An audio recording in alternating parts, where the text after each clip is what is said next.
ഇപ്പം ഇന്നൊരു മന്തി ഉണ്ടാക്കാമെന്ന് വിചാരിച്ചു. അപ്പം മന്തി ഉണ്ടാക്കാനായിട്ട് നമ്മളൊരു 16-17 പേർക്കുള്ള മന്തിയായിട്ടാണ് ഉണ്ടാക്കുന്നത്. അപ്പോൾ അതിലേക്ക് നല്ല ചിക്കനൊക്കെ ഒരു ഇടത്തരം പീസായിട്ട് മുറിച്ച് നന്നായി കഴുകി വൃത്തിയാക്കിയിട്ടുണ്ട്. അപ്പോൾ അത് ഫോർക്ക് കൊണ്ടൊന്ന് കുത്തി കൊടുക്കണേ. പിന്നെ നമ്മൾ 2-3 ക്യാപ്സിക്കം എടുത്തേക്കുന്നത്. അപ്പോൾ ചെറിയ ക്യാപ്സിക്കം ആണെങ്കിൽ 3 എടുത്തു. അപ്പോൾ അത് ചെറുതായിട്ട് അരിഞ്ഞിട്ട് ഇതിലേക്ക് ഇട്ട് കൊടുക്കണം. സാധാരണ എല്ലാവരും ഒന്നും ക്യാപ്സിക്കം ചേർക്കാറില്ല, ഞങ്ങൾ ചേർക്കും, നല്ല ടേസ്റ്റ് കിട്ടും കേട്ടോ. പിന്നെ അതിലേക്ക് ഒരു സ്പൂണോളം മല്ലിയിലയും 1 സ്പൂണോളം പുതിനയിലയും അരിഞ്ഞത് ചേർത്ത് കൊടുക്കുന്നുണ്ട്. അപ്പോൾ അത് രണ്ടും ഇല്ലെങ്കിലും കുഴപ്പമൊന്നുമില്ല കേട്ടോ. അപ്പോൾ ക്യാപ്സിക്കം എന്തായാലും ഇട്ടിട്ട് കൊടുത്തോ, നല്ല ടേസ്റ്റ് ഉണ്ട്. അപ്പോൾ ഞങ്ങൾ ഇതിന് മുന്നേ ഒക്കെ ഉണ്ടാക്കിയിട്ടുണ്ട്. അപ്പോൾ നല്ല ടേസ്റ്റ് കിട്ടും അതുണ്ടാക്കുമ്പം. പിന്നെ അതിലേക്ക് വേണ്ടുന്നത് 1 സ്പൂണോളം മുഴുവൻ കുരുമുളകാണ്. പിന്നെ വേണ്ടുന്നത് 1 സ്പൂണ് ജീരകം, സാദാ ജീരകം, നമ്മൾ കറിക്ക് ജീരകം. പിന്നെ ഒരു കളറിന് വേണ്ടിയിട്ട് കുറച്ച് കളറ് നമ്മൾ ആഡ് ചെയ്യുന്നുണ്ട്. അപ്പോൾ കളറൊന്നും വേണ്ടാത്തവർ അത് ചേർക്കണമെന്നില്ല കേട്ടോ, നിർബന്ധമൊന്നുമില്ല. അപ്പോൾ നമ്മളൊരു ചിക്കൻ ഇങ്ങനെ വെളുത്തിരിക്കണ്ടല്ലോ എന്ന് വിചാരിച്ച് ചേർക്കുന്നതാണ്. പിന്നെ അതിലേക്ക് വേണ്ടുന്നത് മാഗി ക്യൂബാണ്. അപ്പം ഞാനിതിലേക്കൊരു 4-5 ക്യൂബുകളോളം എടുത്തിട്ടുണ്ട് കേട്ടോ. അപ്പം വേറെ ഉപ്പൊന്നും ചേർക്കുന്നില്ല. ഈ ക്യൂബിലുള്ള ഉപ്പ് തന്നെ അതിലേക്ക് വേണ്ടുന്നത്. അപ്പോൾ അത്രയും എടുത്തിട്ടുണ്ട്. ഇനി ഇത് നന്നായിട്ട് കൈ കൊണ്ട് ഇളക്കി അതിലേക്ക് വേണ്ടുന്നത് ഓയിലാണ്. അപ്പം 1 കപ്പ് ഓയിൽ എടുക്കുക. അപ്പോൾ ഇത്രയും എത്രയാണോ നമ്മൾ ഉണ്ടാക്കുന്നത് അതിനനുസരിച്ച് ഓയിൽ എടുത്തോളെ. അപ്പോൾ ഞാൻ ഈ ഒരു പാത്രത്തിന് 1 കപ്പ് ഓയിൽ എടുത്തിട്ടുണ്ട്. ഓയിൽ 1 കപ്പ് മാത്രമല്ല, ഇത് ഇച്ചിരിയും കൂടെ ഒഴിച്ചിട്ടുണ്ട് കേട്ടോ.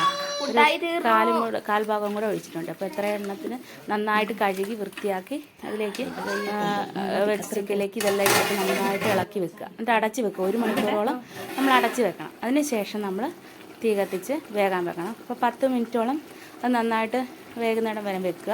10 മിനിറ്റ് കഴിയുമ്പോൾ അതൊന്ന് തിരിച്ചിട്ട് കൊടുക്കുക. അപ്പോൾ ഒരുപാട് സമയം വെക്കുമ്പോഴാണ് ചിലപ്പോൾ പൊടിഞ്ഞൊക്കെ പോകുന്നത്. അപ്പോൾ ഞാനിതിങ്ങനെ തന്നെയാണ് കേട്ടോ ആക്കുന്നത്. ഇത് വറക്കുമൊന്നുമില്ല. ചിലരാണെങ്കിൽ ഇതിങ്ങനെ വേറെ രീതിയിലൊക്കെ വറുത്തൊക്കെ എടുക്കും. ഞാനിത് വറക്കുന്നൊന്നുമില്ല. അപ്പോൾ ഇതിങ്ങനെ തന്നെ ആക്കുന്നത്. പിന്നെ ഇതിലേക്ക് വേണ്ടുന്ന അരി, അപ്പം മന്തി അരി എന്ന് പറഞ്ഞിട്ട് വാങ്ങാൻ കിട്ടും. ഇന്ത്യ ഗേറ്റിൻ്റെ അരിയൊക്കെ കിട്ടുന്നത് നല്ലതാട്ടോ. അപ്പോൾ അതും കഴുകിയിട്ട് 1 മണിക്കൂറോളം നമ്മൾ കുതിരാൻ വെക്കണമായിരുന്നേ. അപ്പം നമ്മളത് കഴുകി വാരി അത് കുതിരാൻ വെച്ചിട്ടുണ്ട്. അതിന് ശേഷം നമ്മൾ തീയൊക്കെ കത്തിച്ചു അടുപ്പത്ത് വെച്ചിട്ടാണ് കേട്ടോ ഇതൊക്കെ ആക്കുന്നത്. അപ്പം വെള്ളം നന്നായിട്ട് തിളച്ച് വരുമ്പോഴേക്ക് അതിനകത്തേക്ക് നമ്മൾ പട്ട, ഗ്രാമ്പൂ, ഏലക്ക ഒക്കെ ഇട്ട് കൊടുക്കുക. പിന്നെ ഡ്രൈ ലെമണും കുറച്ചെണ്ണം ഇട്ട് കൊടുക്കുക. അപ്പോൾ ഞാൻ 2 ആയിട്ടാട്ടോ വെച്ചത്. വലിയ പാത്രം ഇല്ലായിരുന്നു എനിക്ക് ആക്കാൻ. അപ്പോൾ 2 ഭാഗമായിട്ട് വെച്ചു. ഇതിലേക്ക് 3 എണ്ണം ഇട്ട് കൊടുത്തു. വേറെ എണ്ണത്തിലാക്കുമ്പോൾ അതിന് 2 എണ്ണം ഇട്ട് കൊടുത്തു. അങ്ങനെയാണ് വേവിച്ചെടുക്കുന്നത്. അപ്പോൾ ഇത്രയും സാധനങ്ങൾ ഇട്ട് കൊടുക്കുക. അപ്പോൾ നമുക്ക് ഈ പട്ടയും ഗ്രാമ്പും ഒന്നും കടിക്കുന്ന ഇഷ്ടമില്ലെങ്കിൽ നമ്മളത് ഒരു കിഴി ആക്കിയിട്ട് ഇട്ട് കൊടുത്താലും മതി, അല്ലെങ്കിൽ ദമ്മിടുന്ന സമയത്ത് എടുത്ത് കളഞ്ഞാലും മതി. എനിക്ക് ഇതിൻ്റെ ഇടയ്ക്ക് ഈ മന്തിയുടെ ഇടയ്ക്ക് ഈ മസാലകൾ കടിക്കുന്നത് എനിക്കിഷ്ടമല്ല കേട്ടോ. അപ്പോൾ ആവശ്യത്തിന് ഉപ്പിട്ട് കൊടുക്കുക, ബേ ലീഫ് ഇട്ട് കൊടുക്കുക, എന്നിട്ട് അടച്ച് വെക്കുക. അപ്പോൾ ഒരു 3/4 ഭാഗത്തോളം വെന്താൽ മതിയേ. അപ്പോൾ നമ്മൾ ദമ്മിടുമ്പോൾ ബാക്കി വെന്തോളും. അപ്പോൾ മൊത്തത്തിൽ വേകാൻ വേണ്ടി നിൽക്കണ്ട. ഒരു 3/4 വേവോളം വെന്ത് കഴിയുമ്പോൾ നമ്മൾ ഊറ്റിയെടുക്കുക. അപ്പോൾ ഞാനിത് അരിപ്പ പാത്രത്തിലേക്ക് വെച്ചത് ഊറ്റാൻ വെക്കുന്നുണ്ട് കേട്ടോ. അപ്പോഴത്തേനും നമ്മുടെ ചിക്കനൊക്കെ ഏകദേശം സെറ്റായിട്ടുണ്ടാവും. ഏകദേശം വെന്തു. ചിക്കന് പിന്നെ ഒരുപാട് വേവൊന്നുമില്ലല്ലോ, മതി. അപ്പോൾ ഇപ്പം തന്നെ അത് ഏകദേശം നന്നായിട്ട് വെന്തിട്ടുണ്ട്. ഇനിയിപ്പം അരിയുടെ വെള്ളമെല്ലാം വാർന്ന് കഴിയുമ്പോൾ നമ്മൾ ചോറ് അതിലേക്ക് ഇട്ട് കൊടുക്കുക. ചോറ് ഇട്ട് കൊടുക്കുക. പിന്നെ മന്തി മസാല ഉണ്ടെങ്കിൽ നമുക്ക് അതിട്ട് കൊടുക്കാം കേട്ടോ. അപ്പോൾ മന്തി മസാല ഇല്ലെങ്കിൽ മന്തിയുടെ മസാല ഉണ്ടാക്കുന്നതിൻ്റെ റെസിപ്പി ഞാൻ വേണമെങ്കിൽ പിന്നീട് ഒരു ദിവസം ഇടാവേ. അപ്പോൾ ഇതല്ല, ഇനിയിപ്പോൾ മന്തി മസാല കിട്ടിയില്ലെങ്കിലും ഇതിൻ്റെ കൂട്ടത്തിൽ ആദ്യം നമ്മൾ ചിക്കനിലേക്ക് ഇടുമ്പോൾ ഇത്തിരി മല്ലിയും കൂടെ മുഴുവൻ മല്ലി ഉണ്ടെങ്കിൽ അത് ഇട്ട് കൊടുത്താലും മതി. മസാല ഇടണമെന്നൊന്നുമില്ല. നമ്മൾ അത്രയും സാധനങ്ങൾ ചേർത്തിട്ട് തന്നെ നമുക്ക് ഉണ്ടാക്കാൻ പറ്റും കേട്ടോ. അപ്പോൾ മസാല ഇട്ട് കൊടുത്താലും കുഴപ്പമില്ല, മസാല ഇട്ടില്ലെങ്കിലും കുഴപ്പമില്ല. മസാലപ്പൊടി ഉണ്ടെങ്കിൽ ഒന്നും കൂടെ ഒരു മണം കിട്ടുമെന്നേ ഉള്ളേ. അപ്പം അത്രയെല്ലാം ആക്കി ഇനി അതെടുത്ത് നമ്മൾ അടുപ്പത്ത് വെച്ച് ദമ്മിട്ടു. ഇനി അടച്ച് വെക്കുക. അപ്പം അതിന് കളറിന് വേണ്ടിയിട്ട് ഇത്തിരി മഞ്ഞൾപ്പൊടി കലക്കിയിട്ട് അതിൽ ഒഴിക്കാമെന്ന് വിചാരിക്കുകയാണേ. അപ്പോൾ ഇത് ഞങ്ങൾ പൊടിപ്പിച്ച് വെച്ച മഞ്ഞൾ, അതുകൊണ്ട് ആ മഞ്ഞൾ നല്ല മണം കേട്ടോ. അപ്പോൾ അതുകൊണ്ട് അധികം ഒഴിക്കണ്ട. അപ്പം ഇച്ചിരി ലൂസാക്കിയിട്ട് ഞങ്ങൾ അത് ചോറിൻ്റെ മേലേക്ക് അത് ഒഴിച്ച് കൊടുക്കുക. പിന്നെ നേരത്തെ ചിക്കനിൽ പുരട്ടാൻ വേണ്ടി എടുത്ത കളർ, ഇത് മഞ്ഞൾപ്പൊടിയല്ല, ഇത് മഞ്ഞൾ പൊടിയാണ്. അപ്പോൾ അതും കൂടെ ഒഴിച്ചു കൊടുക്കുക. കളർ ഒഴിക്കണമെന്ന് നിർബന്ധമൊന്നുമില്ല കേട്ടോ. നമ്മൾ ആ ചോറിനൊരു ഒരു സ്റ്റൈൽ കിട്ടാൻ വേണ്ടി മാത്രം കളർ ചേർക്കുന്നത്. ഇനി അത് ഇല്ലാത്തത് കൊണ്ട് കുഴപ്പമില്ല. അപ്പോൾ കളർ വേണമെങ്കിൽ ഒഴിച്ചാൽ മതി, മഞ്ഞൾ പൊടി ഒഴിച്ചാൽ മതി. അപ്പോൾ ഒരു മഞ്ഞ കളർ കിട്ടും. ഇനി അതിലേക്ക് പച്ചമുളക്, കുത്തി വെക്കാം. അപ്പോൾ ഒരു 5-10 മുളക് ഞാനിതിലേക്ക് കുത്തി വെക്കുന്നുണ്ട് കേട്ടോ. അപ്പോൾ എരിവൊന്നും വരത്തില്ല. ആ മുളക് വെന്ത മണമൊക്കെ ആയിട്ട് നല്ല രസമായിരിക്കും മന്തിക്ക്. അപ്പോൾ അത് എടുത്തു കഴിഞ്ഞിട്ട് വേണമെങ്കിൽ അത് നമുക്ക് സാലഡിൻ്റെ കൂട്ടത്തിലൊക്കെ കൂട്ടി കഴിക്കാനും നല്ലതാണ് ആ മുളക്.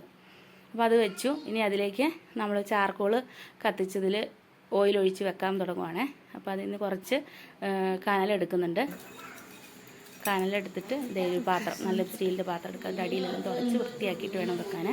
എന്നിട്ടത് ഇതിലേക്ക് വെച്ചു. നല്ല ചൂടാട്ടോ ചെമ്പിന്, അപ്പോൾ കൈയൊക്കെ പൊള്ളുന്നുണ്ട്. പെട്ടെന്ന് വെക്കുക. ഇനി അതിലേക്ക് ഇച്ചിരി ഓയിൽ ഒഴിച്ച് വെക്കുക കനലിലേക്ക്.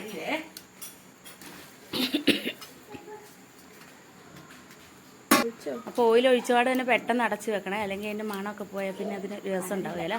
ഞാൻ ഇത് അടച്ച് വെച്ചു. ഇനി അതിൻ്റെ മണ്ടയ്ക്ക് നമ്മൾ എന്തെങ്കിലും നല്ല വെയിറ്റ് വെക്കുകയാണെങ്കിൽ നല്ലതാട്ടോ. ഞാനൊരു ചെറിയ കല്ലാണ് വെച്ചിരുന്നേ. അപ്പോൾ അതെല്ലാം ആയി, റെഡിയായി. ഇതിപ്പോൾ ദമ്മ് പൊട്ടിക്കാൻ സമയമായി കേട്ടോ.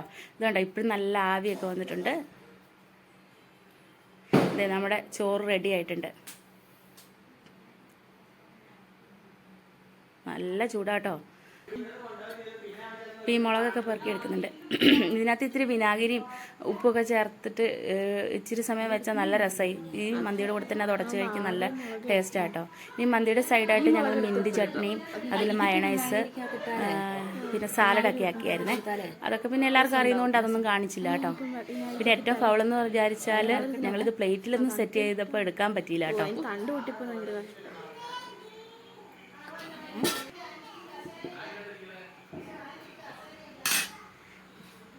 ഇനിയിപ്പോൾ ലെമണും അതെല്ലാം മാറ്റിയിട്ട് ഇതെല്ലാം എടുത്ത് ഒന്ന് ഇളക്കി പെറുക്കി ഇതിൻ്റെ ചോറ് വേറെ ആക്കണം. എന്നിട്ട് അതിന് ശേഷം അടിയിലാണല്ലോ ചിക്കനൊക്കെ ഉള്ളത്. അപ്പോൾ അതൊക്കെ ഒന്ന് സെറ്റാക്കി എടുക്കണം. അപ്പോഴത്തേക്കിനും എല്ലാവരും കഴിക്കാനൊക്കെ റെഡിയായി. അപ്പോൾ കുറേ ആൾക്കാരുണ്ട്. അപ്പോൾ എല്ലാവരും കഴിക്കാനൊക്കെ റെഡിയായി നിൽക്കുക. അപ്പോൾ പെട്ടെന്ന് ഇതൊക്കെ മാറ്റാനുള്ള തിരക്കിലാണേ. പിന്നെ എല്ലാവരും കൂടെയൊക്കെ ആയതുകൊണ്ടാണ് അത് എടുക്കാനൊക്കെ മറന്നുപോയത്. അപ്പോൾ ഞങ്ങളുടെ മന്തി എല്ലാവർക്കും ഇഷ്ടപ്പെട്ടെങ്കിൽ ഇതുണ്ടാക്കി നോക്കണം. ഇപ്പോൾ കുറച്ചളവൊക്കെ ആണെങ്കിൽ കുറേശ്ശെ ഉണ്ടാക്കിയാൽ മതി കേട്ടോ. അപ്പോൾ ഇത്രയും പേർക്കൊക്കെ ഉള്ളതാണ് ഞാൻ കാണിച്ചു തന്നത്. നിങ്ങൾക്ക് കുറച്ച് പേർക്കൊക്കെ ആണെങ്കിൽ കുറച്ച് ചിക്കനൊക്കെ ആണെങ്കിൽ നല്ല വൃത്തിയിലായി കിട്ടും, കുഴപ്പമൊന്നുമില്ല. അപ്പോൾ ഇത്രയൊക്കെയാണ് കേട്ടോ ഇന്നത്തെ വീഡിയോ. അപ്പോൾ മന്തിയൊക്കെ ഉണ്ടാക്കി എല്ലാവർക്കും ഇഷ്ടപ്പെട്ടു. അപ്പോൾ ഞാനും ഒന്ന് കഴിച്ചു നോക്കാമെന്ന് വിചാരിച്ചു. അപ്പോൾ ആദ്യമൊന്നും എടുത്ത് വെക്കാൻ പറ്റില്ല എന്ന് ഞാൻ പറഞ്ഞില്ലേ. അപ്പോൾ ഞാൻ കഴിക്കാനിരുന്നപ്പോൾ ഒന്ന് എടുക്കാമെന്ന് വിചാരിച്ച് എടുത്തതാണ് കേട്ടോ. അപ്പോൾ ഇത്രയൊക്കെ ഉള്ളൂ. അപ്പോൾ മയണൈസ് ഉണ്ട്, മിൻറ്റ് ചട്നി ഉണ്ട്, അതുപോലെ സാലഡ് ഉണ്ട്. അപ്പോൾ ഇതെല്ലാം കൂട്ടി കഴിക്കുമ്പോൾ അതിൻ്റെ ടേസ്റ്റ്. അപ്പം ഈ ഞങ്ങളുടെ ഇന്നത്തെ മന്തിയുടെ വീഡിയോ എല്ലാവർക്കും ഇഷ്ടപ്പെട്ടെങ്കിൽ വീട്ടിലൊന്ന് ഉണ്ടാക്കി നോക്കണം കേട്ടോ. അപ്പോൾ ഉണ്ടാക്കി നോക്കിയിട്ട് ഇഷ്ടപ്പെട്ടെങ്കിൽ നിങ്ങൾ കമൻറ്റ് അറിയിക്കണേ.